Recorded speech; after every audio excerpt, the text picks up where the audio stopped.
Though moon missions have, unfortunately, fallen by the wayside in the last few decades, things seem to be looking up for our closest celestial neighbor. With more space agencies and private companies capable of spaceflight than ever before, attention is back on the moon. And NASA is in the midst of planning a renewed lunar expedition, the Artemis program. Among other things, Artemis will be looking to launch more crewed missions and eventually build the Lunar Gateway, a space station in orbit around the moon, just like the International Space Station orbits Earth. The Lunar Gateway will give astronauts better access to the moon than ever before, allowing them to descend to the surface for months or even years of study.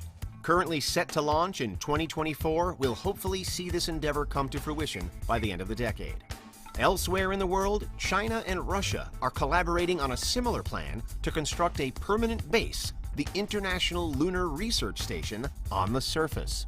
But these are still relatively small-scale space missions that will only sustain a handful of people for short periods of time until they return to Earth. They'd spend their time performing experiments and studying rocks.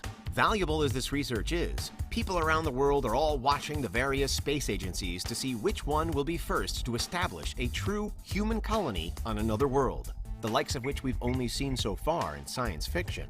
The construction of a permanent settlement on the moon might require a far bigger, more ambitious plan than NASA and the China National Space Administration are currently entertaining. It might require an Ark.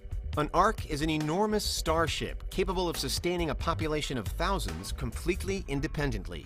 You'll usually see them appear in fiction as generation ships, crafts that can support a large population for the hundreds or thousands of years it could take for the ship to reach another star system and a potentially promising exoplanet, or perhaps to exist in space indefinitely. Researchers at the University of Arizona have proposed that we build a Noah's Ark on the moon inside lunar lava tubes.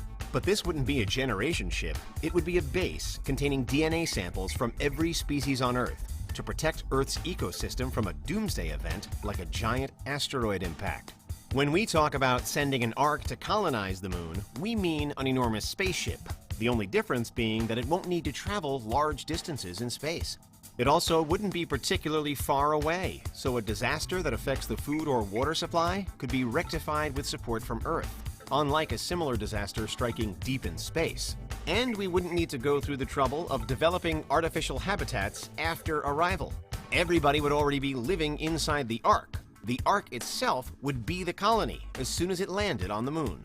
But why would we consider building an Ark and taking it to the moon in the first place? Isn't it a little pointless to construct such a large and elaborate starship only to take it to the moon, which is, on average, only 239,000 miles away? Well, there are two major reasons why this could become an attractive idea. The first is if a cataclysmic event strikes Earth and makes it uninhabitable.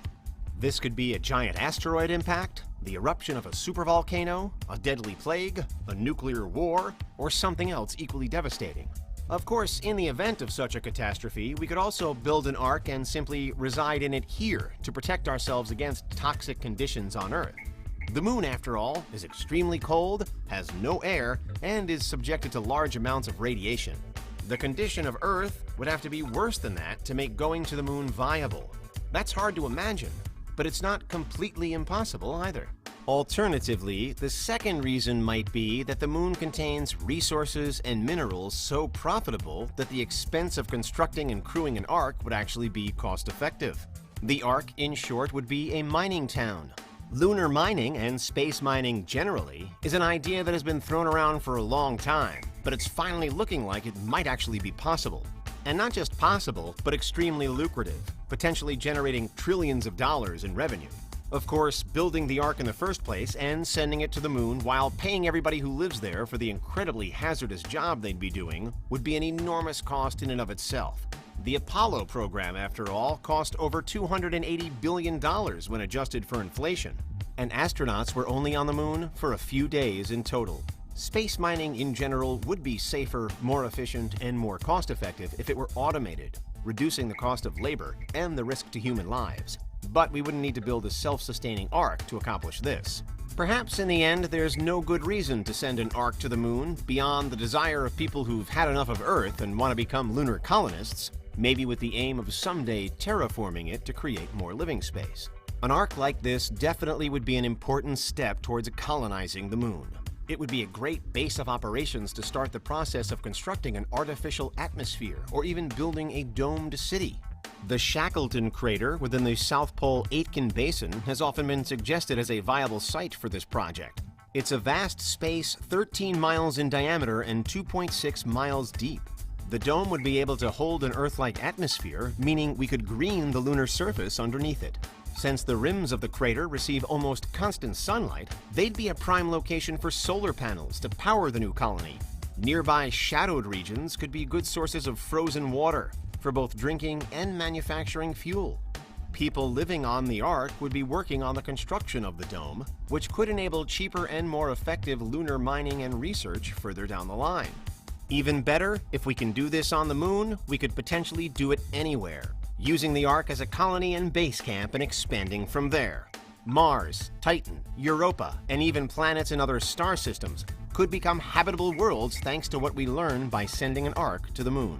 Titan in particular seems like a prime candidate, thanks to its dense atmosphere that blocks radiation, lakes of liquid hydrocarbons to provide fuel, and plenty of water ice. But what would life on the Ark really be like? One comparison that already exists on Earth is the isolated town of Whittier, Alaska. Most of the residents in Whittier live in one building, Begich Towers, which also contains the police department, post office, a grocery store, laundromat, and hospital. People in Whittier describe the communal living conditions as making them one big family. People generally help each other out, although there's also not a lot of privacy. It's so isolated, frequently getting buried in snow and ice with very few ways in or out, that it's a good example of what an Ark where everybody lives communally under one roof that contains all amenities would be like. The Moon would be far more isolated and hostile than the Alaskan wilderness, but since it's the Moon rather than another planet, it would still be relatively close. Unlike taking a generation ship into deep space, this would be a journey you could return from. Moving to the Moon could be the same as immigrating to another country. You'd have the option to move back if it wasn't for you.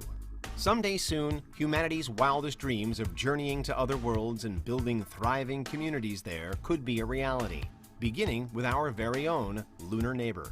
And that's what would happen if we took an Ark